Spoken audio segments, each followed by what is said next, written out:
Here's another piece to the puzzle. Block strings and frame traps. Again, many people feel that jumping attacks are the only moves with frame advantage. They also feel that there are no real safe moves or block strings without doing a flash cancel.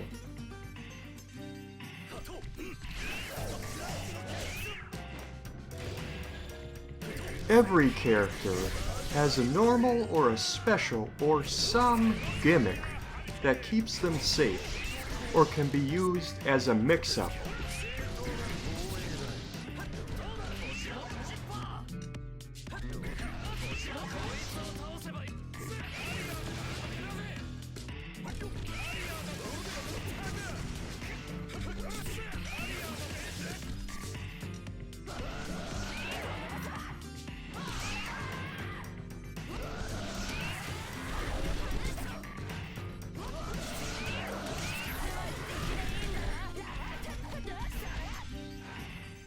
Even still, there's the universal method of time crouching lights that can be mixed up with tick throws,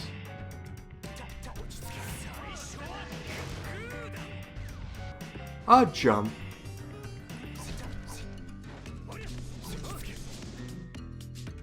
or a different timing of crouching light.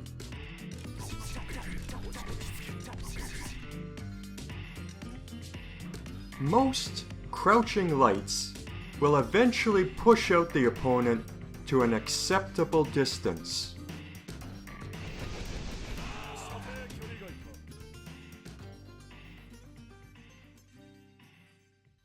Furthermore, some moves seem to function like Tekken, where they're safe if blocked shallow.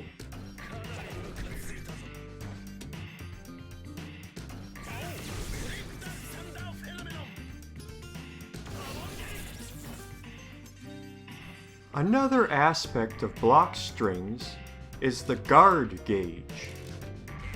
There's very little chip damage overall in this game, and there's no chip depth.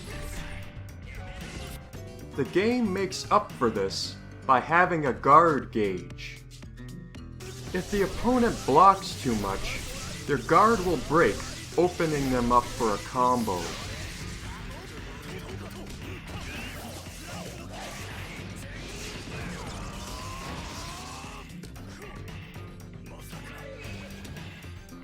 Players should consider block strings that are not only safe, but drain as much guard as possible. That's what makes opponents sweat. The last part of block strings is quick stand on.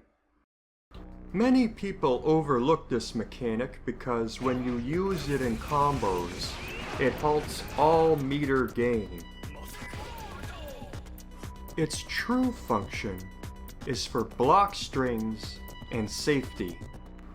If you use it in a block string, you can surprise your opponent with a sudden stand-on move that can open them up.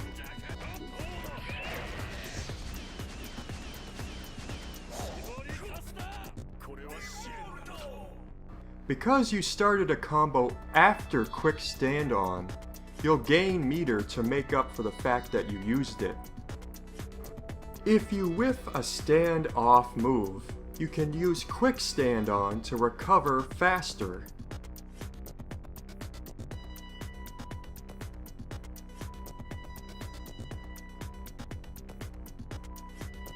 It's not as quick as a flash cancel, but it costs half as much meter.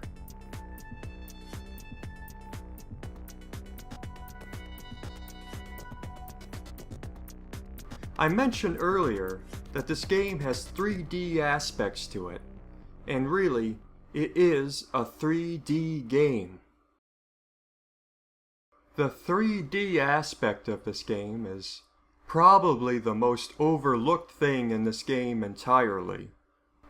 Many outside observers see a stylish dodge and assume that it's some situational, half-baked sidestep. Stylish dodge is actually a parry system similar to Street Fighter 3. Real 3D movement and sidestep comes from the axis rotation button. Sidestep in this game works similar to Virtua Fighter. You will only truly sidestep if you press the axis rotation button during the active frames of an opponent's attack. Otherwise, it merely swings the camera around to a new angle.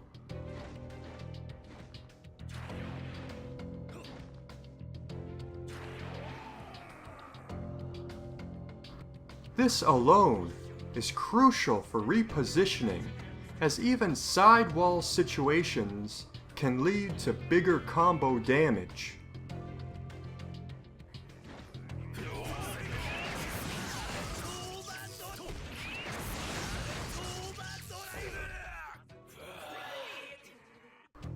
Back wall situations can even lead to vicious 25-25-25-25 mix-ups and even bigger combos.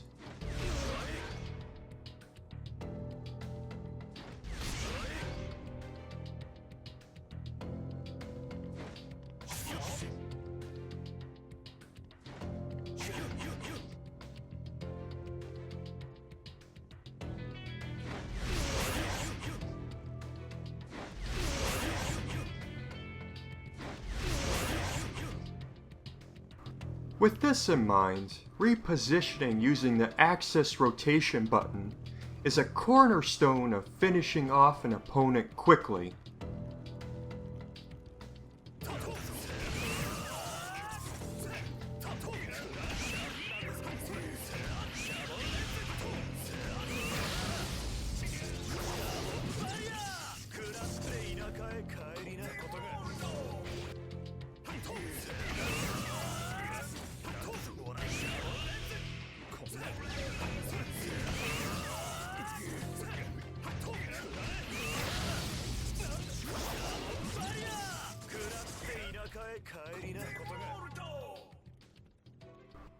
Some characters, like Jonathan Joestar or Part 3 Dio, rely heavily on keeping the opponent at the wall, and were given tools to easily carry the opponent to the wall.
The stages all have different shapes to them, so wall awareness is key, especially for recognizing hotspots for those infamous perfect wall combos.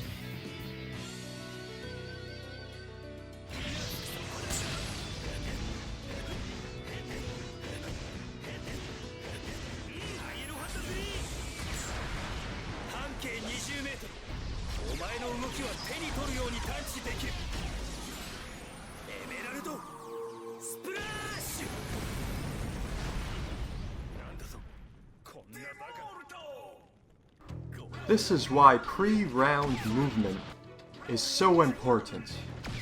Character positioning is critical, and with how big the stages are, it is important to fight for the spacing you want.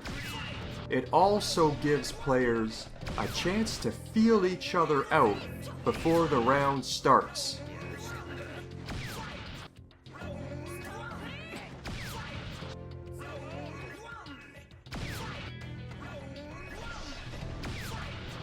As for sidestepping moves, I could probably list a reason to sidestep against every character.